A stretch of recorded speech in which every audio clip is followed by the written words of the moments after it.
Hello friends, welcome to our channel. This is Chitranshi.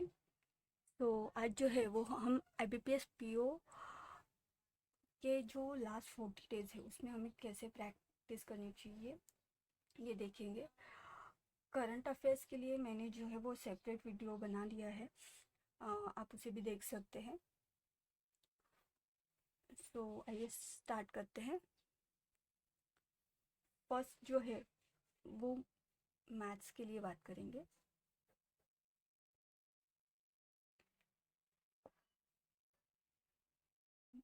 Maths में जो है वो आप किसी भी जो है वो टेक्स्ट बुक हो या गाइड हो वो मॉक फॉलो कर सकते हैं। तो मेरे पास जो है वो है टेक्स्ट बुक और गाइडली।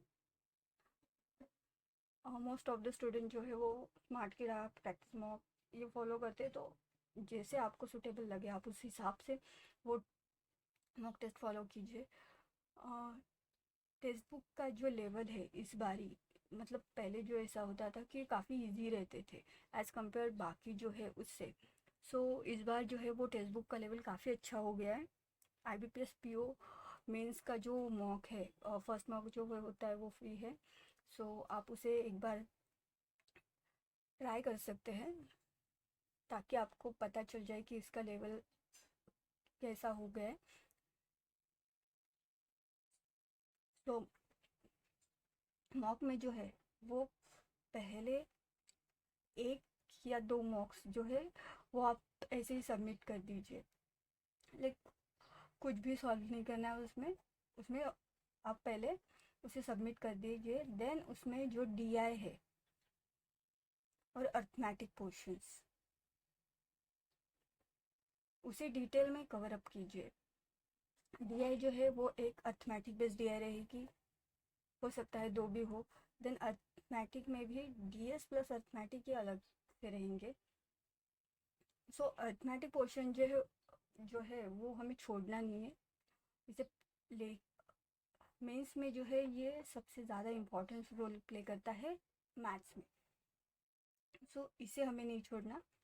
देन अगर बात की जाए DI की, तो अब जो न्यू पैटर्न्स बन रहा है उसमें ऐसा होता है कि DI जो है वो कभी कभी न्यू पैटर्न्स वाली आ जाती है।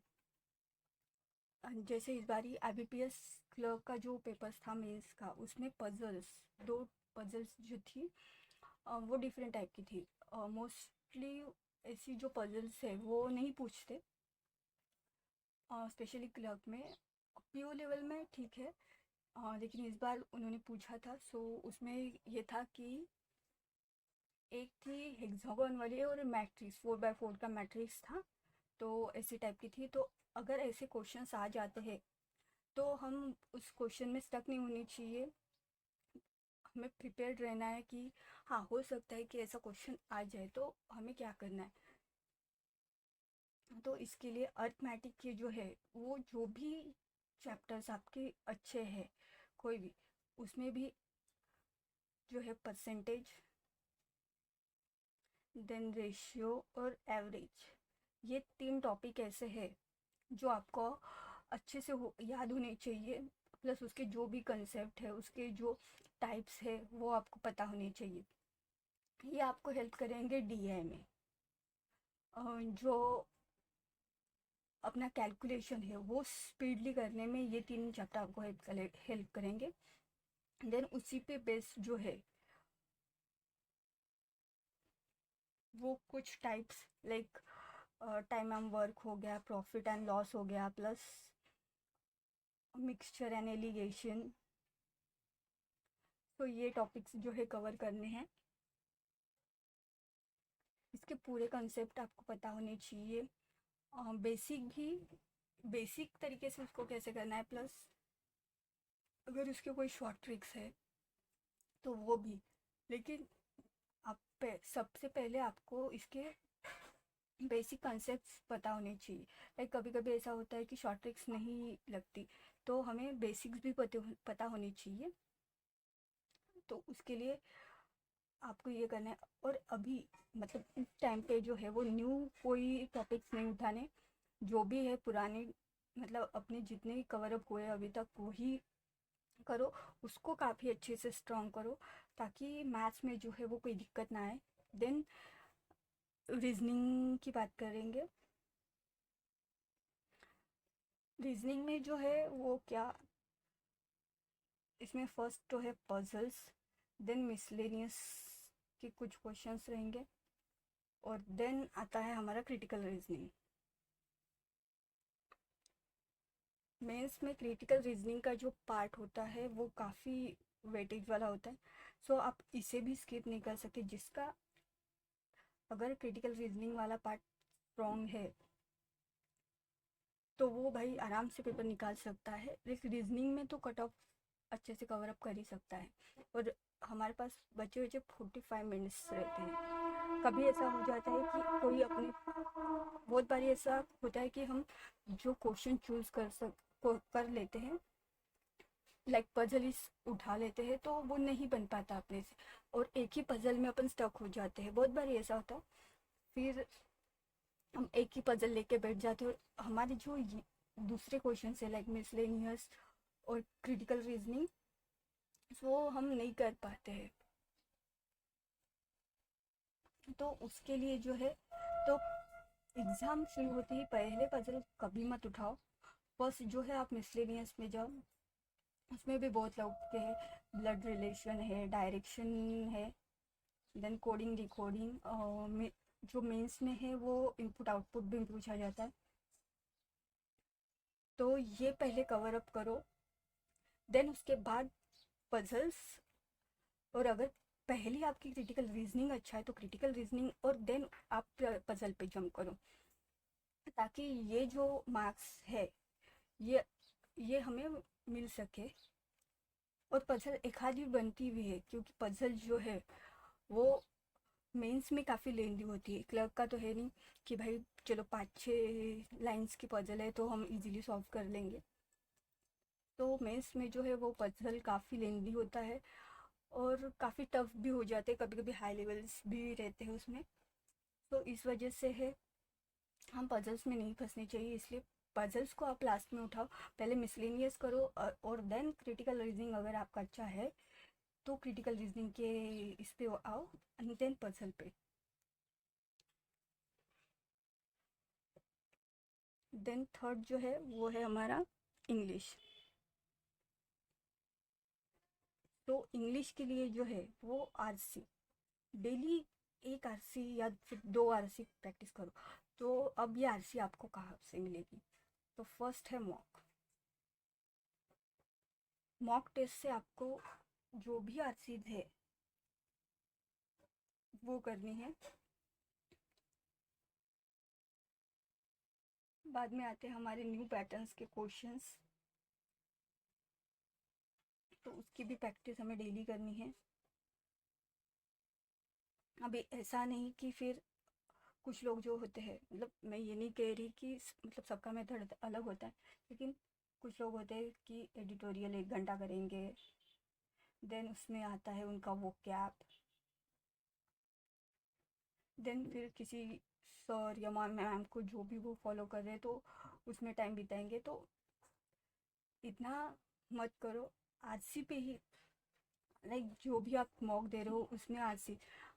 सपोज अगर कोई 2 मॉक्स दे रहा है, तो मेंस में जो है वो 2 आरसीज तो होती है, तो मतलब आपकी 4 आरसीज है। उसे अच्छे से समझो, उसके जो वो कैब है वही वो देखो, प्लस उसके जो भी क्वेश्चंस है उसे कैसे हैंडल करना है वो आप देखो। क्योंकि ऐसा है, अभी तक के जो मैं मतलब मैंने जो एग्ज़ाम दिए अभी तक के, कभी भी एडिटोरियल में से एक भी एडिटोरियल अगर कोई किसी को पता हो तो एक भी एडिटोरियल में से आरसीज नहीं पूछी जाती है। अरे वो कैप की बात, तो वो भी द हिंदू वाली वो कैप तो नहीं जाती है। सो उससे अच्छा, इस पे अगर टाइम बिताने से अच्छा है कि मॉक में जो है आप उसे ही अच्छे से फॉलो करो, और उस पे ही जो है वो टाइम स्पेंड करो। और फिर उसी में अपने को मिसलेनियस भी मिल जाता है, like new pattern questions, parajumble हो गया, क्लोज टेस्ट हो गया, देन मैच द कॉलम्स है, वर्ड स्वैपिंग है, मिसस्पेल्ड है। सो ये क्वेश्चन जो है वो उसी में मिल जाते हैं, तो आप उसी से प्रैक्टिस करिए। Then most important part, descriptive. इसका सबसे ज़्यादा सबको डर लगता है कि कैसे होगा, क्या होगा। सो ये 25 मार्क्स हुआ होता है। तो रोज जो है, अभी मतलब 40 डेज है हमारे पास।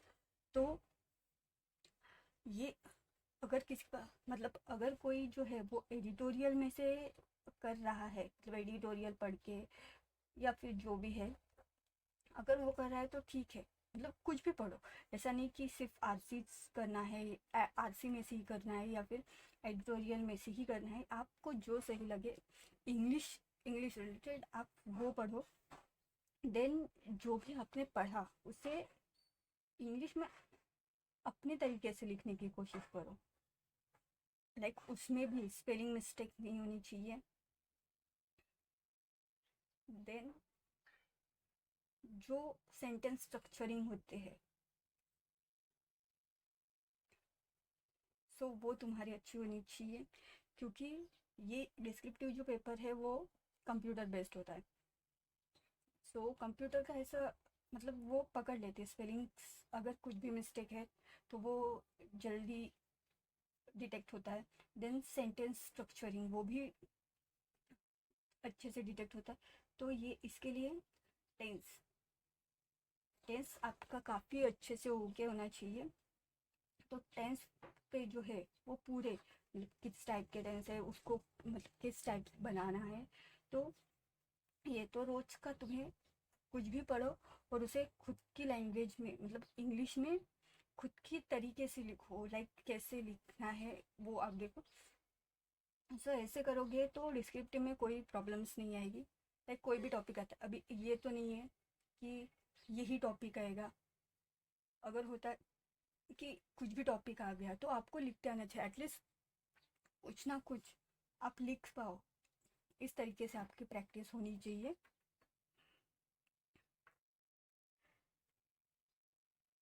सो ये जो है वो ओवरऑल आपको करना है। और देन नेक्स्ट जो वीडियो रहेगा उसमें मैं SBI clerk and SBI PO में जो है वो हमारी क्या स्ट्रैटेजी होनी चाहिए ये देखेंगे। तो मिलते हैं नेक्स्ट वीडियो में। Thank you.